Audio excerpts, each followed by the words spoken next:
Ghafla anga likawa limebadilika, kukawa kama giza lakini ilikuwa kama mchana. Ghafla mawingu yakawa katika shida, radi, na kukawa na ukiwa katika anga la dunia. Ukiwa ambao hauna maelezo, ukiwa ambao ni waajabu, wapita fahamu na hisia zetu, na kama ambavyo anasema maumivu yake hayawezi yakapimwa katika mizani ya hisia ya mwanadamu. Maumivu ya siku hiyo, siku kuu, kama anavyosema ole wa nchi, ole wa dunia, kwa kuwa siku ya Bwana inakuja iliyo kuu. Kama nabii wake na kueleza mambo niliyoyaona ikiwa yapata mwaka 2013, na Mungu amenisukuma tena niseme ujumbe huu tena ili upate kusikia. Ilikuwa ya kwamba dunia ikaanza kubadilika nikiwa na katika anga la nchi au mji niliozaliwa Mbeya. Nikaona ya kwamba anga limebadilika na ni kama watu wanachukuliwa kwenda mbinguni weupe, wengine wanaelea na wengine walikuwa katika hali ya kasi, wengine wanaenda taratibu. Ni kukawa na mwendo wa kila namna sasa, na kila moja na kila namna ambavyo alikuwa anakwenda. Na nikashangaa kwa nini nimebaki wakati nilikuwa nasali, nilikuwa na kesha, na nilikuwa mtumishi wa Mungu. Wakati huo nilikuwa nafanya uinjilisti na nilikuwa nazunguka huko na huko. Nikashangaa kwa nini nimebaki. Nikajiuliza, ghafla Bwana akanichukua nikaenda kwenye nyumba ya baba yangu. Nikamkuta kaka yangu akiwa ana huzuni, anaangalia screen ambayo haionyeshi kitu. Nikamwambia, kwa nini unaangalia screen ambayo haionyeshi kitu? Akaniambia, siwezi nikaona mbele kwa sababu watu wameondolewa. Nikasema, watu gani? Akaniambia, kwani baba yuko wapi? Akaniambia, kwani mama yuko wapi? Nikamtazama upande mwingine, nikaona mdogo wangu wa kiume ana huzuni, ameangalia chini. Huzuni waliokuwa nayo haipimwi kwenye mizani ya hisia tulizo nazo. Inazidi hisia ambazo tunaweza tukaelezea. Inazidi hali ambayo unaweza kuelezea. Naomba nisikilize tu, utaelewa na Mungu yuko kwa ufunuo kwa ajabu. Na hata sasa ametufunika, tunasikia uwepo wa Mungu kwenye studio hizi. Tunasikia uwepo wa Mungu mahali hapa kwa nguvu sana. Kwa nini? Kwa sababu ni wakati wa kulikumbusha kanisa. Na wakati huo nikaanza kumuuliza kakaangu, kwa nini wameondoka? Kwa nini wameondoka? Kwa sababu baba yangu alikuwa anamcha Mungu na mama yangu, lakini kaka yangu njia zake hazikuwa sawa. Nikajiuliza, sisi tunakwenda wapi? Tukaanza kama kuomba maombi ya kubali, tukaanza kufanya vitu vingi havikukubalika.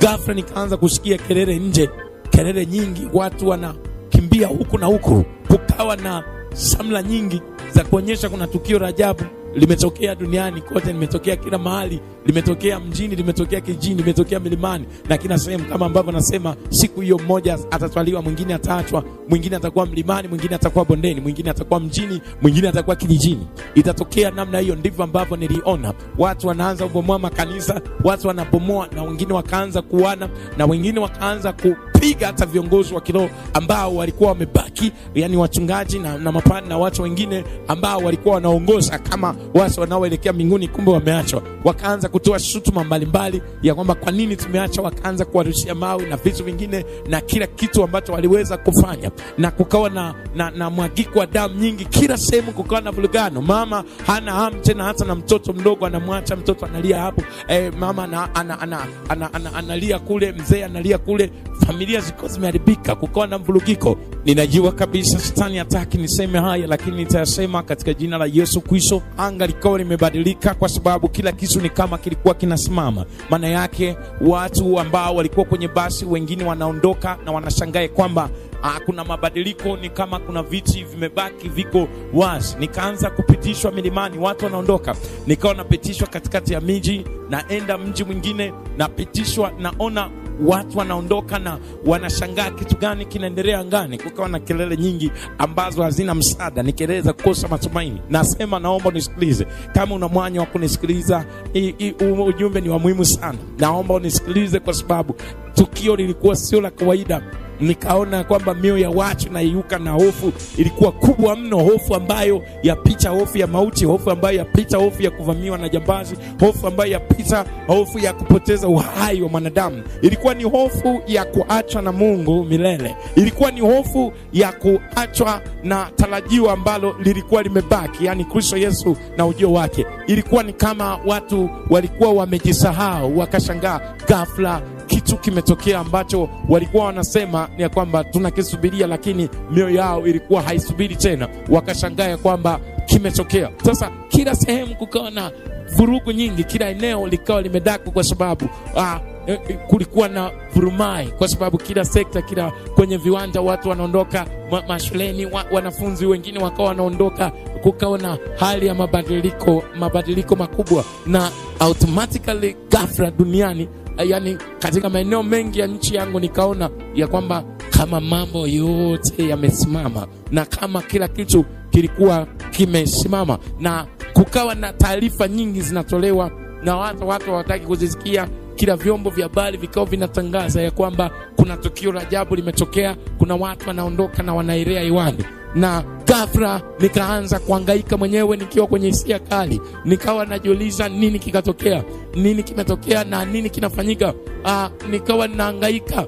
Nikaenda tena kwenye nyumba ambayo tulikuwa tunaishi, nikakuta ndugu zangu wameinama, wote wana matumaini, wakiwa wanawaza ya kwamba hata wakijiba matumaini hakuna tumaini tena. Ndicho tunachokisema, hakutakuwa na tumaini tena baada ya Yesu Kristo kulichukua kanisa lake. Hakutakuwa tena na imani, hakutakuwa tena na fursa. Ndio maana Mungu anapiga kelele, anasema waeleze watu wangu makosa yao. Mimi naongea na kanisa, naongea na watu wote hata ambao wako nje ya kanisa, kwa sababu huu ni ujumbe wa wote. Wewe unaishi duniani, yani wewe, mimi naongea na wewe ya kwamba ubadilishe mwenendo wako, geuka, kwa sababu unapoona ya kwamba hizi ni nyakati za mwisho, hauna namna ambayo utakwepa matokeo mabaya ambayo yana ubaya zaidi ya ubaya. Haya matokeo ya kuacha na Mwokozi wako, ya kuacha na Mungu ambaye ariobra kusabra imalova sina mamanda pikati. Basi nikawa katika mahangaiko, nikawa katika maumivu mengi, nikawa naangalia kuna mtu aliyekuwa na habari na mimi, kila mmoja analia huku. Hata wapendwa wengine walikuwa wameshika Biblia, wakawa wanazitupa, wanajua kabisa kazi ya Biblia imekwisha. Wengine wakawa wanatupa tenzi na loni, wengine wakawa wanafanya vitu vya ajabu, wanapomoa madhabahu, wanapiga makanisa. Wakawa wanaona ya kwamba sasa hakuna taraja tena, kwa sababu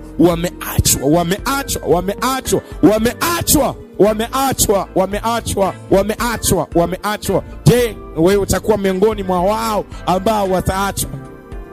Basi nikawa katika hayo mahangaiko, ghafla nikashangaa, ninashtuka, nikapiga simu wakati huo kwa baba yangu mzazi, ili kuhakikisha, kwa sababu zile hisia zilikuja mpaka ile njozi imekatika, zilikuja mpaka wakati najielewa, nikawa nimesimama kitandani navuja jasho, nashangaa kitu gani kinaendelea. Nikapiga simu kwa hisia nyingi sana, nikapiga simu kwamba baba, hivi kweli umeondoka? Akaniambia hapana, hasha mwanangu, umeona nini? Akaniambia, nikamwambia kwamba nimeona maono ya kwamba umeondoka wewe na mama, na kama sisi tumeachwa na wadogo zangu.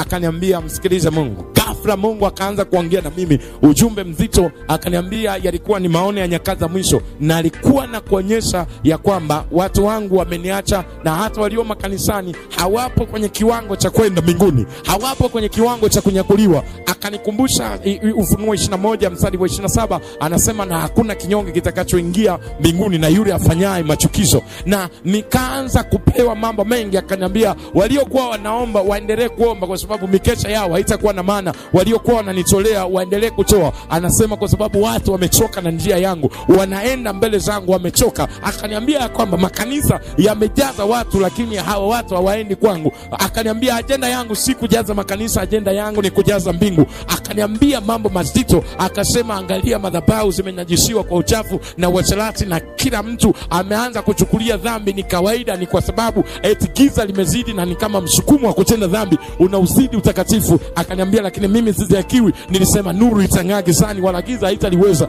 Akaniambia hakuna mtu atakayebadilisha sura na msimamo wa neno langu. Akadabosida blesa na mlove kiri ya mandaria rosha bleza mevito na kama. Akawa anaendelea kusema na mimi ya kwamba itakuwa kama ulivyoona, ya kwamba ghafla watu watashangaa ya kwamba kufumba na kufumbua, ya kwamba haribo soprena manto revisa ina kufumba na kufumbua, watashangaa kwamba mambo yamebadilika. Ndivyo kama ambavyo niliona hiyo siku ya kwamba mambo yamebadilika.